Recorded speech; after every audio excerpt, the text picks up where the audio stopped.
Vivre en yoga. La posture du chien tête en bas, Adho Mukha Svanasana. Aujourd'hui, nous allons faire l'étude de la posture du chien qui s'étire à la tête en bas, Adho Mukha Svanasana. Ça fait partie de la salutation au soleil, c'est également une posture que l'on peut pratiquer toute seule. Alors, je vous montre différentes choses pour vous aider à aller vers cette posture. Déjà, pour l'écartement, moi j'aime bien, on démarre avec à quatre pattes dans cette position. J'aime bien venir m'asseoir sur les fesses sur les talons, et mes bras tendus devant. Voilà, et ensuite je n'ai plus qu'à me redresser, c'est le bon écartement. Premier point d'attention, les mains. On va chercher à bien ouvrir les mains. On a des fascias ici au niveau de la main.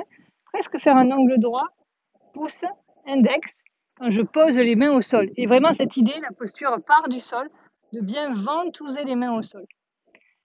Les deux index, index droit, index gauche, sont parallèles.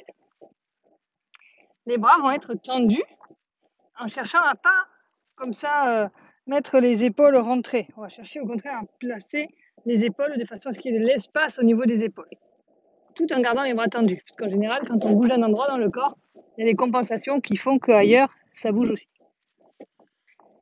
Alors, je vais vous montrer une façon d'aller vers le chien tête en bas en 4 étapes et qui permet, quelle que soit votre facilité ou votre souplesse, d'aller vers cette magnifique posture. Donc pour les mains, nous avons vu la position de départ, et en position de départ, les orteils sont crochetés au sol. Les genoux sont écartés de la largeur de vos hanches. Les hanches, c'est ici, je prends le repère, en haut de la cuisse. La première étape, ça va être de décoller un petit peu les genoux, très peu, pour avoir la jambe ici parallèle avec le sol. La deuxième étape, ça va être d'orienter les ischions, qui sont les petits os ici au niveau de la fesse, vers le ciel, comme si c'était des phares, vous imaginez, et on cherche à éclairer le ciel. Donc, première étape, je décolle les genoux. Deuxième étape, j'oriente les ischions vers le ciel. Vous voyez, ça c'est quand ils sont normaux.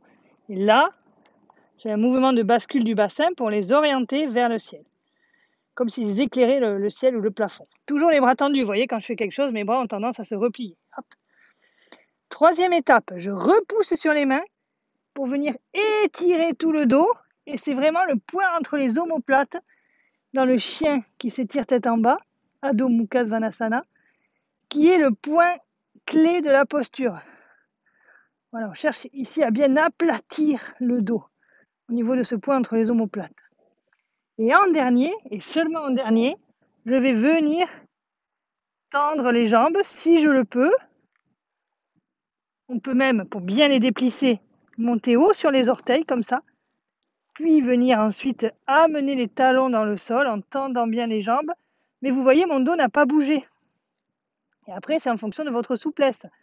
Il vaut mieux un chien tête en bas comme ça, genoux bien fléchis et le dos bien placé qui s'étire, plutôt que ce que je vais vous montrer, qui est une erreur, mais qu'on voit malheureusement assez souvent. L'élève veut à tout prix aller tendre les jambes, le dos n'est pas bien placé, il est par exemple comme ça, on tend les jambes et on croit qu'on est un chien tête en bas, mais là il ne se passe rien au niveau du point entre les omoplates. Donc la posture juste, ces 4 étapes vous permettront d'aller justement vers cette posture juste. Les genoux qui décollent, les ischions vers le ciel, je repousse sur les mains pour bien aligner le dos. Je monte haut sur les orteils, mais ça, c'est pas forcément nécessaire. En tout cas, je cherche à tendre les jambes, à déplisser l'arrière des jambes. Et en dernier, pour les plus souples, pour la posture finale, on va venir poser les talons sur le sol. Tendre les bras à nouveau, parce que des fois, ils se plient un peu dans la manœuvre, et respirer tranquillement.